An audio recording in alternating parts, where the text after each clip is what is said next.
Good morning, everyone. Thank you so much for tuning in. My goodness, look at my hair.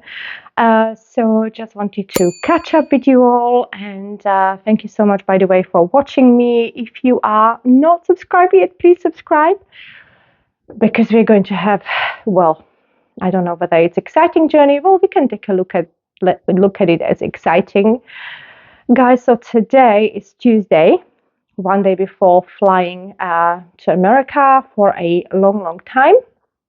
And as you know from my other videos, I do struggle with a host of chronic conditions. So today will be about sort of packing for a trip like that when you do struggle with health issues like I do, and like just packing all this stuff and having to be so organized so you don't forget anything to take with you. So today I was hoping to have like a at-home day. I mean, yesterday I was pretty much out all day. I was so tired. I actually slept 13 hours last night, so I feel quite refreshed. But what happened, last week I had blood tests. That was just a routine blood test just to check whether I can tolerate a new medication for my bladder, which we were going to try to stop me getting inflammation so much. And I didn't think nothing of it. And then yesterday the results came back and I saw the results in my application that I got back. And it says like the results are abnormal and to quickly speak to the GP. So the appointment was set for this morning. And I just spoke to the lady GP. And obviously, they know that I'm flying out. So she said, okay, go quickly to the hospital now. We need more tests. And I said, unfortunately, I can't be sitting around hospitals today. I've got so much to do. And then she goes, all right, we'll have these tests in America. I'm like, well, I know I can't have these tests in America. I haven't got any healthcare there. I don't know where that came from. Don't know whether people go there to have blood tests, but yes, I don't have that kind of healthcare in States. So we said that, I will do these tests once I come back. But I have to go pick up a prescription for iron tablets. And so she was nice enough to give me for 2 months. But this is not new for me. I mean, I've been anemic all my life. There's not really, she was trying to ask me if I can think of a reason. I said, no, it's always been like this. There's no explanation or anything. So I've got to go out again. Into the pharmacy. And yesterday I said goodbye to everyone in the pharmacy. So, because we know each other. I'm there like all the time. And today I have to turn up again. So this is going to be fun. So I have to do that. Then on the list, obviously, I've got to be packing because tomorrow I am leaving at 5 a.m. in the morning. Flight is at 8, but I have to talk to the staff about my legs, that I can get a seat if there's anything available. This fills me with anxiety because it does feel like you just don't know what's going to happen. I mean, they're not really obliged to do anything for you, but hopefully they'll be kind enough. And if there's a space, I'll be able to put my legs up. And it's obviously it's a holiday now, so I am thinking that space in front will be full of babies, but what can we do?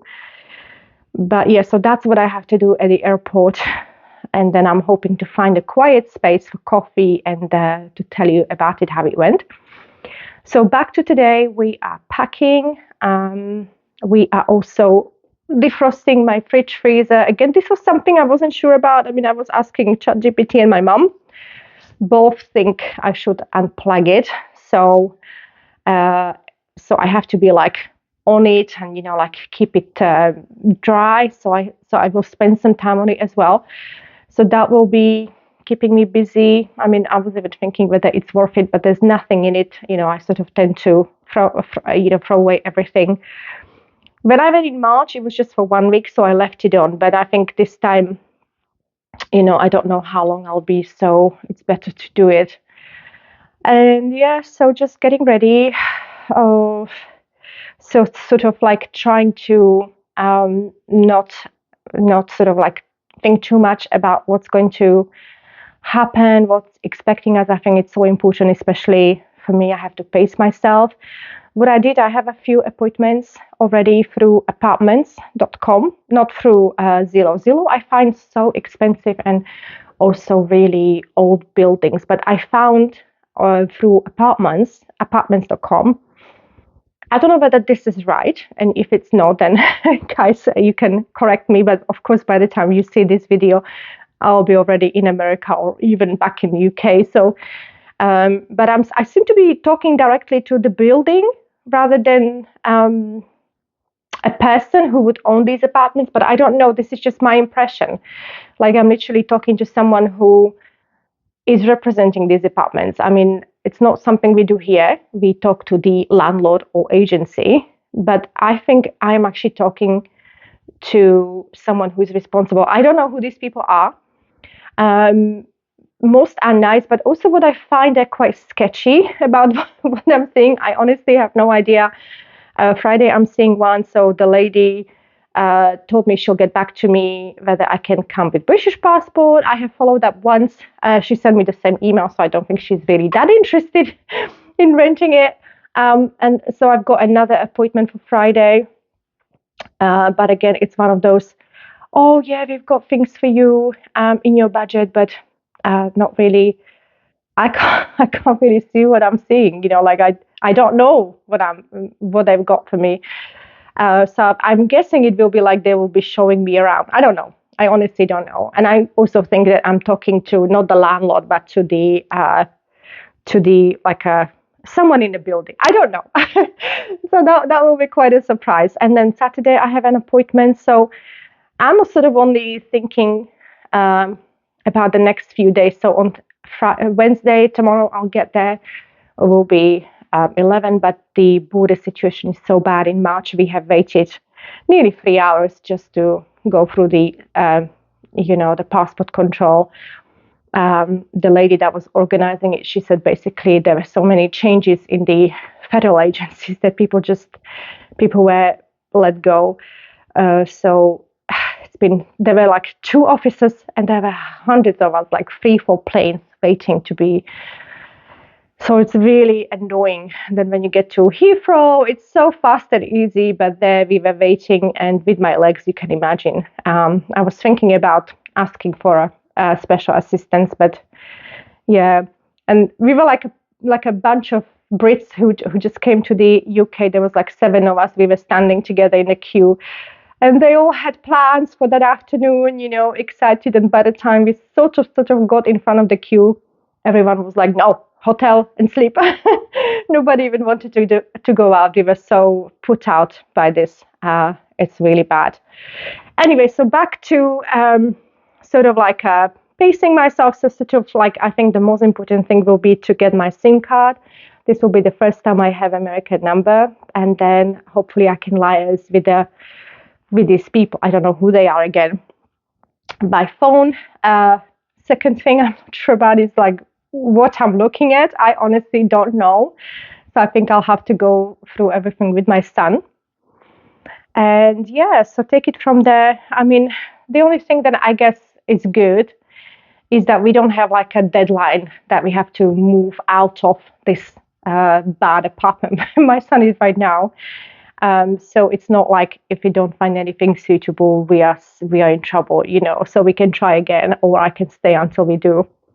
But yeah, so we'll just have to see what happens. I don't want to stress too much. And yeah, so today a lot of things, and I still have to go out. Okay, guys, see you soon. Right, guys, so it's lunchtime on Tuesday, and I've been to pharmacy to pick up my iron tablets. So I've got enough for 2 months. It was quite weird because I said my goodbyes yesterday, so here I am again. So yeah, picked up that. So I'm going to be starting on my medication soon. Again, I have no idea where I'm supposed to be looking. And what I did now is I've started defrosting my fridge freezer. I have never done this before. This may come as a surprise to some, but I actually never had any problems with my fridge freezers. And this is brand new. I've had it since I actually moved in. So what I did so far, I mean, I've got ChatGPT with a big list of things I have to do. Check with my mom. So I unplugged it first. Then I threw away all the things that were in there, and I also popped these balls into it for speedy, I don't know, speedy defrosting. So I'm going to show you. Right, so closely. As you can see here, so I've got the balls there. My big worry was whether it would be sort of leaking from there, but at the moment it seems quite all right. And I'm taking this opportunity to wash. So it's sort of like a spring cleaning the whole thing. And it's actually not that scary. What I am worried about, because I have neighbors downstairs, I'm just hoping that this isn't going to leak from there. But ChatGPT says, I sent it a picture and it thinks it's not going to, it will sort of leak in front. So at the moment, the ice hasn't given away yet. I mean, it's still quite icy. So, but we've got all day pretty much, so I'm not worried about that. And well, hopefully we'll get good results.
So here is how I'm doing. So I've washed these. These were really hard to wash, as you can see. It's a little bit leaking. I've actually cleaned everything and it still leaks. So these are just ice that I caught so far. There's some things I'm washing. Basically, guys, I don't even have this kind of clear hot at Christmas. But this seems to be a little bit getting warm. So I just have to keep an eye on it and dry it as it goes along. This is still defrosting. So I, sort of gently scraped off most of the ice. But as you can see, there's still quite a lot of ice up there. But apparently, it's not really that bad. I mean, I was really expecting like a flood of water come out, but nothing like that. So, it actually feels quite nice that it's clean. I'm quite happy. And yeah,